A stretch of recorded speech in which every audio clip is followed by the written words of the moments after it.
I-5 through Joint Base Lewis-McChord is infamous for its traffic slowdowns, but it's also one of the worst spots for speeders, at least according to data from the cell phones of South Sound commuters. This is so exciting to be using data that we haven't had access to before. The state's Traffic Safety Commission purchased data collected by apps like Google Maps or Waze and information from insurance companies to determine the most dangerous stretches of Washington's highways. For the next 6 weeks, the State Patrol's aviation unit and ground patrols will be going after speeders at 4 of those locations.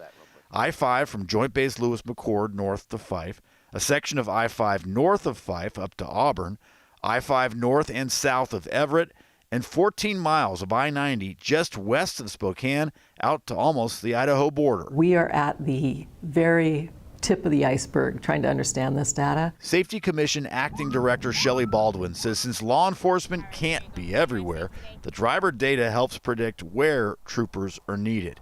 And no personal information is ever gathered by the state. They don't collect it like to look at a driver.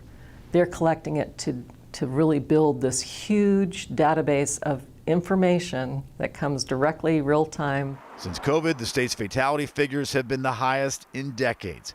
Baldwin says learning where drivers are speeding or using their cell phones will hopefully reverse that trend. These driving behaviors, along with buckling or not buckling your seatbelt, are factors in 75% of deadly crashes. If we can get a handle on these, we can turn these numbers around and get back to working towards zero.